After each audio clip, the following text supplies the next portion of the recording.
I'm Cristina Janney with the Hayes Post and Eagle Radio, and I'm speaking with Doug Williams of Grow Hayes, who's answering listener questions on this episode of the Hayes Post podcast. The first set of questions are about the micro factory. How many applications have been received for the use of the facility? Well, depending on your definition of applications, we've had about what I would say 8 to 10 serious inquiries is how I would rank that. I guess from an application standpoint, kind of the process is that we solicit prospects, select prospective tenants, and they look at the space and analyze it, and then assuming that they're interested, we then go through a qualifying process and kind of make sure that everything works. So probably 8 to 10 is how many what I would call applicants we have received. And still nobody has actually been placed in the microfactory. Well, nobody's been placed, but currently we are negotiating on 3 different leases. We have presented lease agreements with 3 different prospects, 2 of which I think will come to fruition. One of them wants about 5,000 square feet in the facility. The other one wants 2,500 square feet. The 5,000 square foot prospect wants an option for another 5,000 square feet in a year's time, so they have some growth plans. And so I would say in the next 30 days, we'll probably lock both of those down and have some occupants in there on or about July 1st, probably.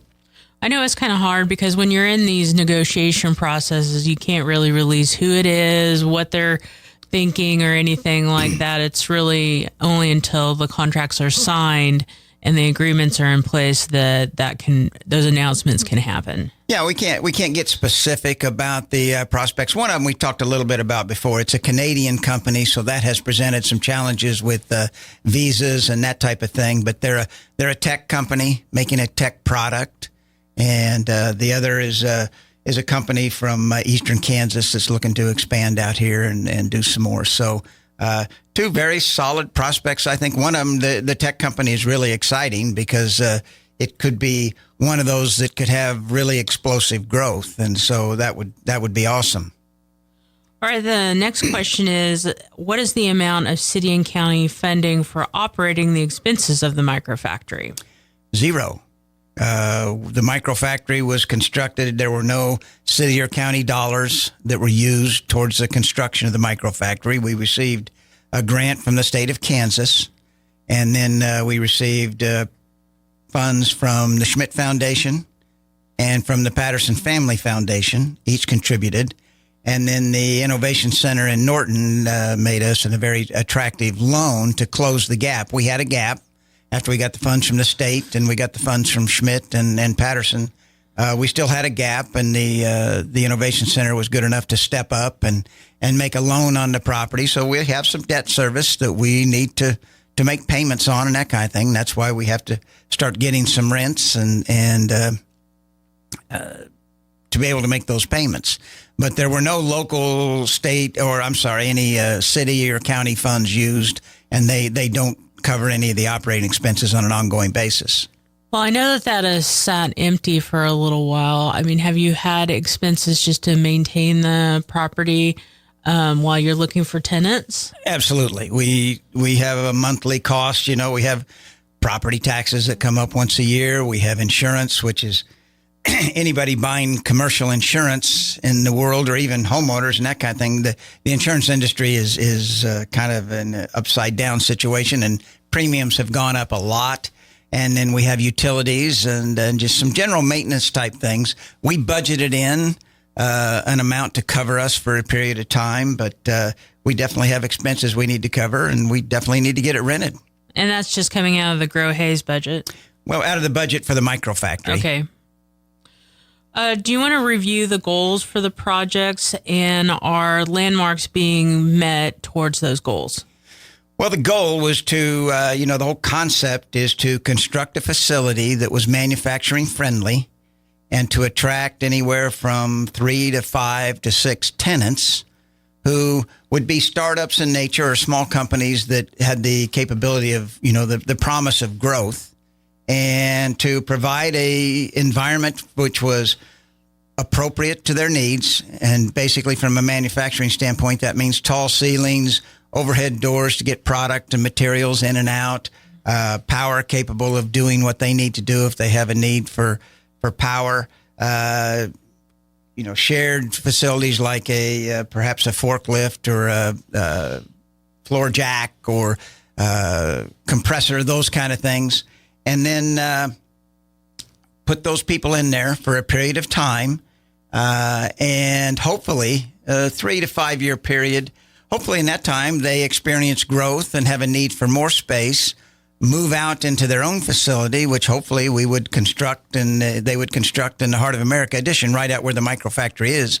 There's some additional land out there, and we move the next one in.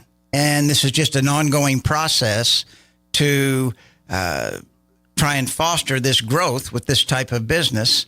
And the final piece of that was at a very affordable rate of rent. They can go into the microfactory at far less rent than they could construct their own facility or something like that. So trying to put those ingredients in place so we can help these companies and foster this type of organization to be able to grow and move out of the microfactory. The next one moves in. We do this indefinitely.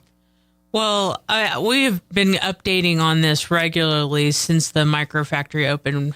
When was that? It was in March of last year. So I mean, bottom line, I know that you had hoped that it would be full by now. I mean, is that a point of concern? Sure it is. We absolutely are disappointed with the amount of, the fact that we haven't had any. We've had one tenant in there that was renting some office space in the facility, but that's not what it was for.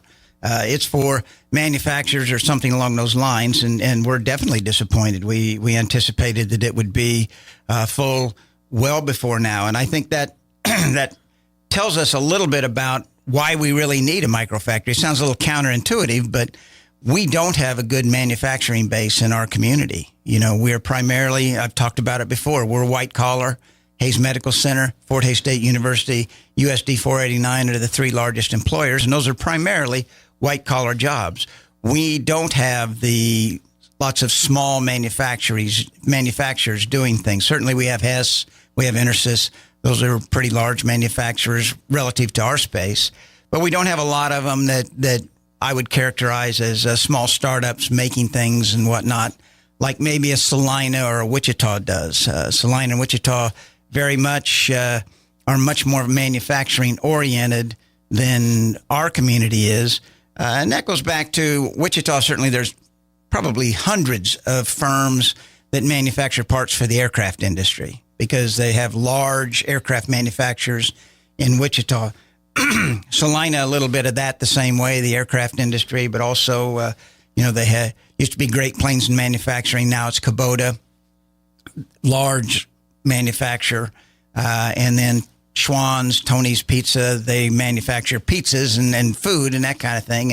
And they've had some expansion, but I think it shows when you've got a facility here like the microfactory, which is very reasonably priced for rent, and you're still having trouble finding tenants. We have a hole that we need to fill in this community to attract and build these type of organizations, and I think that's what it's told us. Like I said, we're gonna get a couple signed up here in the next month.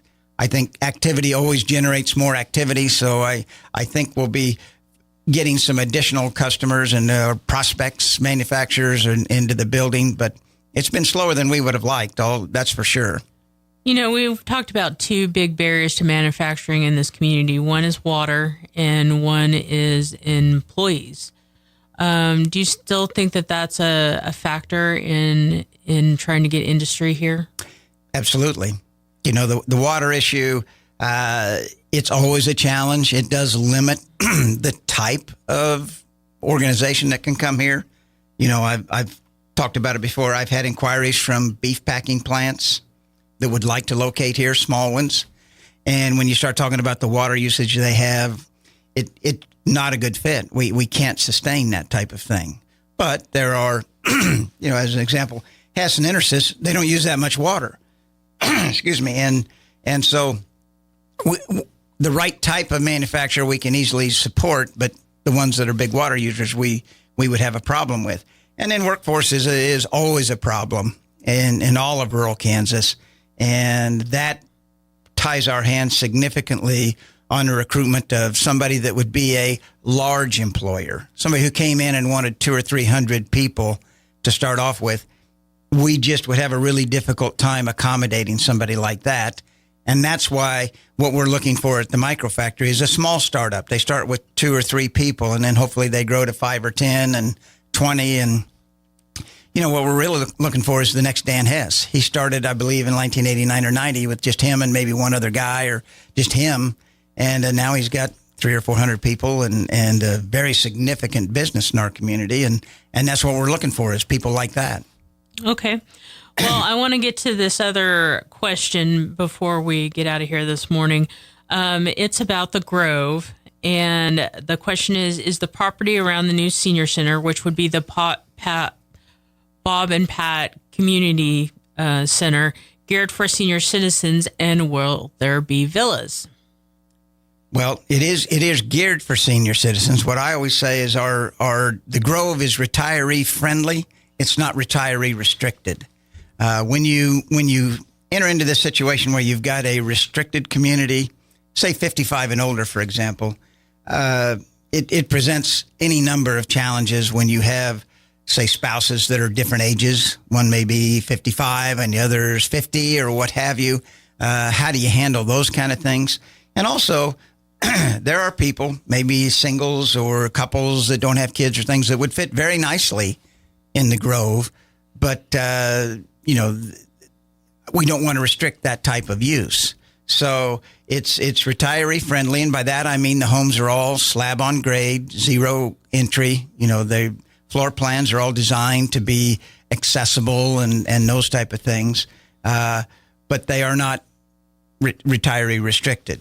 In terms of the villas, I'm not exactly sure what they mean by that, but we do have a section of the Grove. The Grove really consists of 2 areas. One is what I call the Grove proper, which is homes that are in the 1,450, 1,500 to 2,200 square foot range, probably in the, I'm speculating on price, 350, 375 and up. And then on the corner, we're putting in what we're calling the villas at the Grove. These are 1,100 roughly square foot homes, 2 bedroom, 2 bath, 2 car garage. They will face each other, and the garage access will all be in an improved alleyway. So it'll be a paved alley, and all the garages will come in there. So the front doors will all face each other. There'll be a courtyard in the middle, porches out front, trying to foster this spirit of community in the area. And I would speculate that those prices would be $275 to $350, something like that. Some of that's going to depend on the finishes are inside, what type of appliances they choose to have, how many, what I have found in construction, you can spend as little or as much as you want. I mean, more on the upside. You can always spend a whole lot more for upgraded finishes, but somewhere in those price ranges. So yes, we are retiree friendly, not restricted. And there will be villas, which will accommodate a different segment, maybe widows, widower, or a couple that's just not here all the time, doesn't need a lot of space and wanting to downsize, that kind of thing. So we hope we've got a nice broad range to appeal to any number of types of occupants. Well, thank you, Doug. If you want to learn more about the Grove, we have quite a bit on hayespost.com. You can go and search our past stories on there and see some floor layouts of what the Grove is going to look like, including those villas. Also, if you want to send in some questions for future shows for Doug, you can send those to hayespost@eaglemedia.com.